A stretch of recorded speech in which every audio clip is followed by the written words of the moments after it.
Solo Squad has always been a proving ground for the best players to see just how many kills they could find in one match. Ever since Fortnite's release, it's been one of the most fun competitive modes to watch, especially recently, now that it's gotten harder and harder to get those high kill games. But there's many players who we've seen getting some crazy amounts of kills. They pretty much are known for solo squadding, and they haven't let up since they first began. For real, they've been putting up 30 bombs for months now. Considering what Epic's been doing recently, it's almost like they don't want people playing solo squads. The loot pool and the removal of siphons certainly don't help, and well, you won't solo squad a team of mechs. Even though it might seem damn near impossible to even wipe one squad, there's a lot of little techniques and strategies that you can use to play like these players, so let's watch them in action. Before we get started, ProGuides has a small announcement to make. We're adding a ton of new features to our site, which include 1. Exclusive guide videos for our pro members every single day, 2. Pro Pass now grants access to all games, such as League of Legends, Smash Brothers, CSGO, and Overwatch. More free coaching passes and points for InstaPro if you're a pro member. So head on over to ProGuides by clicking the link in the description below. But in this guide, we'll be taking it chronologically through the order of the game. So we'll start with the drop and end with endgame techniques. Let's get right into it.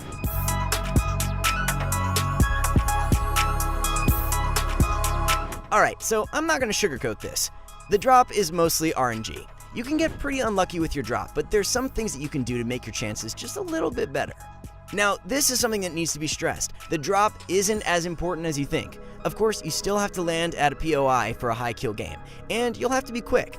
If it looks like you're not going to make it to the gun first, then just bail and find the next best spot. Sharp, a godly solo squatter, ended up dropping 40 kills this game, and just look at the drop he started with. First off, try to figure out how to make your drop perfect. Even though it's not that important, it gives you a starting advantage. In Tfu's classic 36 kill solo squad game, he starts the game off strong by landing on top of the most contested building in all of Tilted. Even though the OG Tilted might not be there anymore, it's a really good example of a good landing. I know I said the drop didn't matter, but this is a good example of what a good drop can do for you. Not only does he get a quick kill, but he also has a really solid starting positioning. This is when it gets fun, although it's also probably the most intense part of the game. In this section of the game, it's important to kill people one by one. Since every teammate in a squad will probably be close together, that makes it even more important to isolate them. Unless you get a lucky play, it's really tough to defend against another squad at once. Replays lands in Paradise Palms, a very hectic place to land. We know only one thing is on his mind, a 40 bomb. As Replays lands, he doesn't take a contested drop. Why? He knows landing in a house with 3 or 4 other players is a sure way to die. Unless they're complete bots, of course. His loadout is solid, with an AR and some shields, enough to get a kill or two. Notice that he makes sure to get some shield before pushing.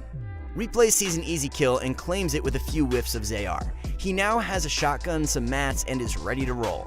He makes sure to cover up as he hears footsteps, and this isn't accidental. He wants to gauge out the situation before going in. He doesn't hear any shooting, he wants to wait for the right moment. If you're the first one to engage, more enemies are likely to intervene. Replays gets a nice angle and hears multiple opponents around him, so he pre-edits the ramp to see if he can get an easy kill. After deciding to rush inside, he sees an opponent and nails him with a 150 headshot. But wait, he just gave away his location. Replays makes a smart move and places a ramp, and he waits for somebody to take the bait. But uh-oh, he manages to scuff his shots and is forced onto the defensive. He takes a moment to heal and reevaluate his strategy. Never be afraid to reset a fight if needed. Now, here is where Replays messes up big time. He takes too long searching for his trap and gets his wall replaced. He's also in a tough spot because his enemy places a ramp inside his 1x1. In this situation, Replays should have easily died, but he didn't because his enemy made an even bigger mistake. Instead of right-hand peeking, the enemy rushes into his box and gets outgunned. As Replays charges another opponent, he's quick to shut the enemy down with some cones. This is a great strategy to use against lesser opponents since they don't expect it. He follows up with a sick Tfu classic. This enemy is in a state of panic, so Replays capitalizes on that and does an edit down to finish the kill. Even though most of his enemies happen to be on their own, it should still give you a good idea on how to fight against multiple opponents. Number 1, wait patiently for the right moment to strike. Number 2, be quick to isolate and track opponents. And number 3, be confident. Solo versus squatting usually consists of several lesser skilled opponents, so many high skilled tricks work like a charm. Okay, here's another really important piece of advice. Heal. Just because you're trying to go for a high kill game doesn't mean you don't have time to heal. Watch any solo squad's gameplay. When they get hurt, they heal. Now, when we talk about the mid game, it's arguably one of the most important. Why? Because that's where most of the kills are secured. And let's be real here, people don't play the mid game in solo squads to win. They want high kill games. Replays is off to hunt some more targets with a solid loadout, a combat AR, minis, and impulse grenades. He's got all the essentials. This move is debatable. Replays knows his enemies aren't very good because most players in solo squads are here for fun or to get high kill games. So a move like this in a normal game would have been tremendously risky. Replays goes for a wall replace, but can't seem to take it. He hears the enemies outside approaching, so he gets a better angle. This is exactly what you have to deal with when you don't get the kill on time. Getting endlessly sprayed is not fun to deal with. So next time this happens, quickly get a better position so you don't run into what he did. Luckily, Replays has impulse grenades and uses them to get out of that fight. As an enemy pushes him, he manages to nail him with a sick shot and covers himself just in time. The art of surprise is a super underrated tactic in Fortnite. Replays knows these enemies aren't messing around. After he heals up, he impulses for height. Now this fight is his to control. Side note, impulses are a great way to take height and get into people's 1x1s. He locates the enemy and gets a wall replace, but right as he edits in, he places a ramp to block off the opponent. Many high-level players use this exact strategy you see here. He then edits his ramp for a quick finish. The last opponent is wandering, and Replays plays aggressively against him. In solo squads, playing aggressive when needed is very important. Playing too passive could get you killed. So now on to takeaways. Number 1, although Replays made a mistake charging into that building, he proactively strategized and got himself out of that situation. Number 2, he applied necessary aggression when needed. Once you commit, don't surrender. At this point, you'd probably be sweating. I definitely would be. Try to keep your calm. We all know that lots of our games have been lost because we just can't aim with shaky hands.